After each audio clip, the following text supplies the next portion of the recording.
Oke, ketemu lagi kita dengan Cak Ompong. Bagaimana Bapak Ibu sekalian serta para sohibul ane? Tentu semua kita sehat.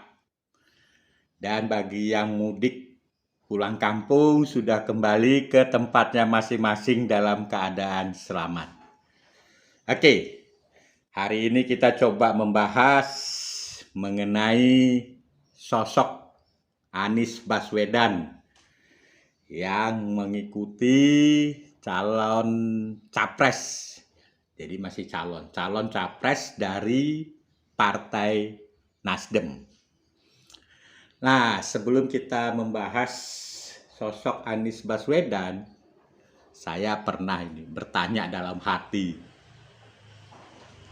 kira-kira Bang Surya Paloh pernah bertanya enggak ya sama Pak Jokowi, kenapa Anies dipecat? Atau sebaliknya, Pak Jokowi menceritakan bahwa beliau akan mereshuffle, bahasa halusnya, ya, menteri-menteri yang ada di bawah dia, termasuk Anies Baswedan. Nah, daripada kita capek menunggu jawaban, baik itu dari Bang Surya Paloh maupun Pak Jokowi, nah kita bisa telusuri bagaimana Anies Baswedan yang sesungguhnya. Ya, nah Cak Ompong ini membagi menjadi tiga timeline, tiga masa waktu, yaitu masa saat menjadi atau sebelum menjadi tim sukses Jokowi JK, lalu yang kedua saat menjadi Menteri Pendidikan dan Kebudayaan, nah, yang terakhir adalah saat Pak Anies menjadi Gubernur DKI Jakarta. Ya, kalau para pendukungnya, relawannya disebut Gubernur Indonesia. Oke, kita akan lanjutkan di sesi berikutnya. Tetap bersama Cak Ompong.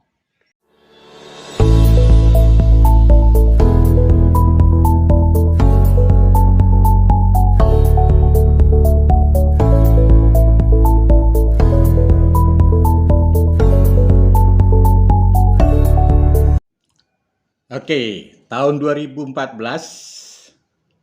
Pak Anies pernah mengikuti konvensi dari Partai Demokrat untuk maju di Pilpres 2014. Tapi pada saat itu gagal.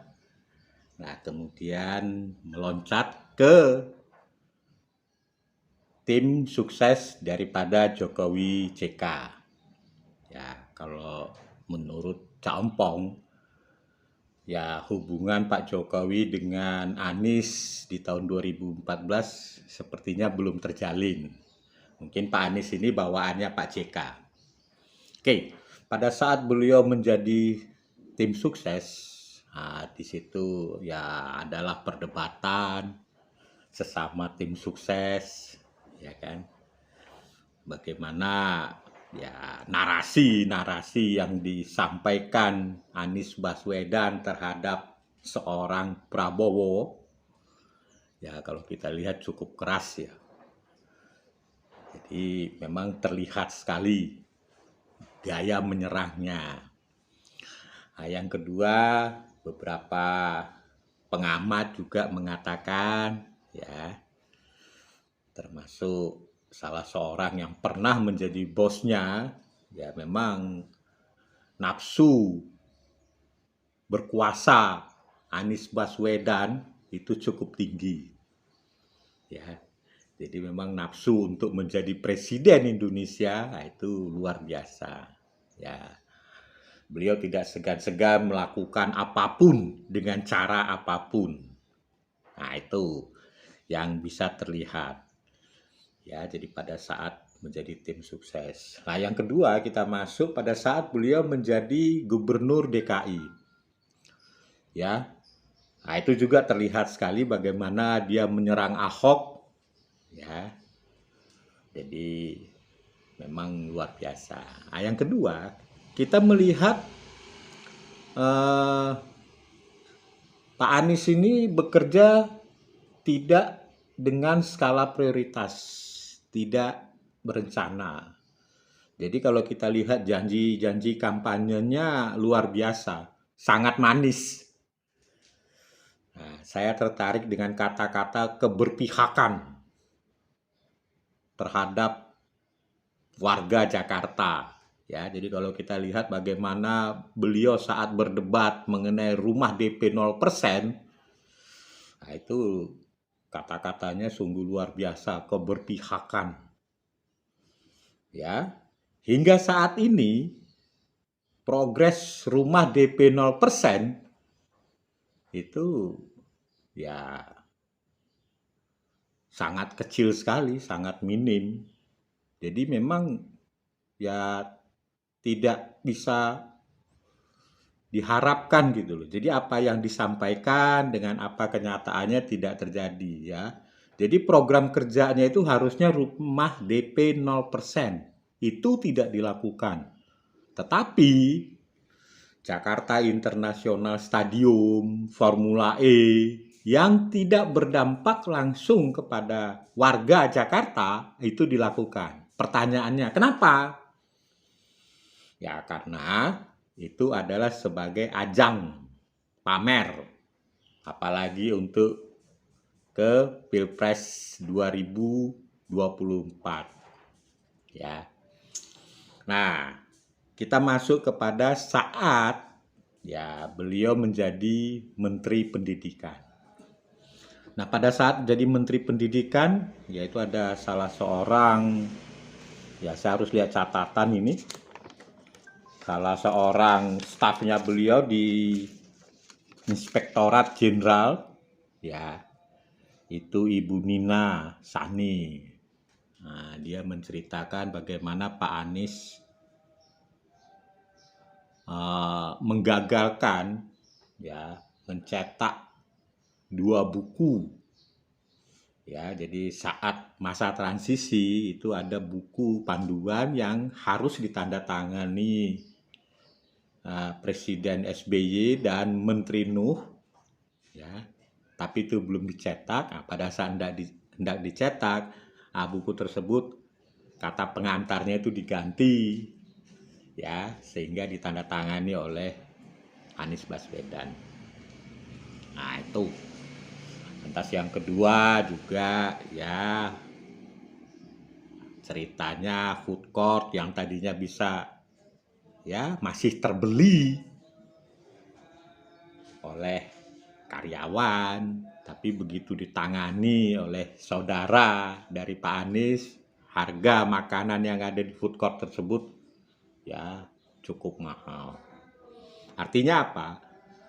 Memang Pak Anies ini bergaya ya tadi kalau kita bilang KKN lah. Tidak hanya itu, Pak Anies juga memasukkan timnya. Ya persis kayak di DKI lah. Ada TGUPP, ya kan? Nah, itu sebanyak hampir 60 orang. Nah, itu. Nah, yang kedua mengenai kelebihan bayar. Jadi kasus di Kementerian Pendidikan dan kasus di DKI itu hampir sama. Cuman di Kementerian Pendidikan lah ini cukup tragis ya. Jadi ditemukan oleh Ibu Sri Mulyani ada kelebihan anggaran untuk guru sebesar 23,3 triliun. Nah, itu coba Anda bayangkan itu. Ada kesalahan sampai nilainya sebesar itu. Ya, sebetulnya ini semua patut dicurigai. Ya, jadi waktu berita itu terkuak, ya tidak lama kemudian, ya Anies Baswedan termasuk salah seorang menteri yang direshuffle oleh Pak Jokowi. Tapi apakah itu kasusnya ya menurut saya tidak. Jadi masih banyak lagi kasus-kasus memang Anies Baswedan ini adalah orang yang hanya bisa bercerita, berkoar-koar, tapi minim prestasi kerja. Nah, di sini kelebihan beliau. Jadi orang yang tidak memahami siapa itu Anies Baswedan itu akan terkecoh. Termasuk orang-orang yang memilih dia karena faktor keberpihakan. Ya. Nah, atas dasar itu ya mungkin sekali lagi mungkin nggak Pak Surya Paloh bertanya, kenapa Anies dipecat Pak Jokowi? Nah, ini saya rasa kalau ini yang ditanyakan Bang Surya Paloh ke Pak Jokowi, ya Anies Baswedan pasti bisa tersingkir itu dari calon presiden Partai Nasdem.